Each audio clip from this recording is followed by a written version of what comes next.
Assalamualaikum warahmatullahi wabarakatuh. Perkenalkan, nama saya Rizky Ali Mustafa, NPM 2101012033. Saya dari kelas G jurusan PAI. Saya di sini akan mengasih pemahaman dari kelompok 4, yaitu berjudul tentang pengertian Qohar dan Maisir.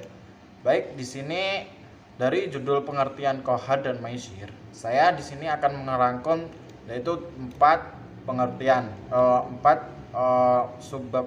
Yang pertama yaitu pengertian Qohar, yang kedua yaitu pengertian dari Maisir, yang ketiga yaitu landasan hukum Qohar dan Maisir, yang keempat yaitu yang terakhir bentuk transaksi al-Maisir dan Qohar. Baik, di sini saya akan menjelaskan yang pertama yaitu tentang pengertian Qohar, yaitu keuntungan yang terjadi yang disebabkan kesempatan dengan penyebab tak dapat ditentukan, adalah dilarang karena mengandung resiko yang terlampau besar dan tidak pasti. Tentu saja resiko yang bersifatnya komersil disetujui dan didukung dalam Islam. Setiap jenis kontrak yang bersifat open-minded yang mengandung unsur gahar. 38 konsep gahar yang dapat dibagi menjadi 2 kelompok, yaitu yang pertama adalah unsur resiko yang mengandung keraguan, probabilitas, dan ketidakpastian secara dominan. Dan apabila kamu berkata, maka hendaklah kamu berlaku adil. Dan kedaktipuan ialah kerabat dan penahuilah janji Allah. Yang demikian itu diperintahkan Allah kepadamu agar kamu ingat. Qohar hukumnya dilarang dalam Islam oleh karenanya melakukan transaksi atau memberikan syarat dalam akad yang ada unsur kaharnya. Hukumnya tidak boleh melarang jual beli yang mengandung kahar.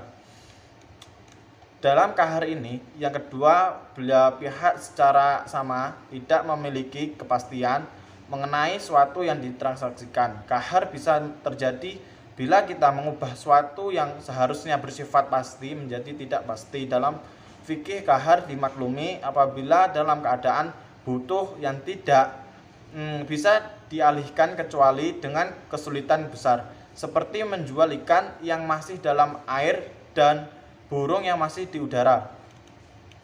Yaitu yang kedua yaitu apa pengertian dari Maisir. Al-Maisir atau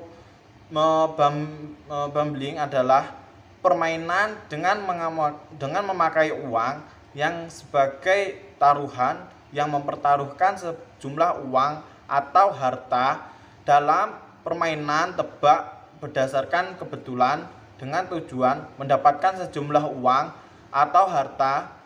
Judi adalah perbuatan berbahaya. Akibat berjudi seorang yang baik dapat menjadi jahat, malas mengerjakan ibadah, dan jenuh hatinya di ingatan Allah. Baik, yang ketiga yaitu landasan hukum kahar dan maisir, yaitu ada 2. Yang pertama yaitu hukum maisir, yang kedua yaitu hukum kahar dan dalam Islam. Baik, yang keempat atau yang terakhir yaitu bentuk transaksi al-maisir dan qohar. Barang siapa yang membeli makanan, maka janganlah menjualnya kembali sehingga ia menerima dahulu. Baik, itu dari pemahaman yang berjudul tentang pengertian dan maisir. Mungkin ada kekurangannya atau salah dalam pemahaman saya. Saya minta maaf. Saya akhiri. Wassalamualaikum warahmatullahi wabarakatuh.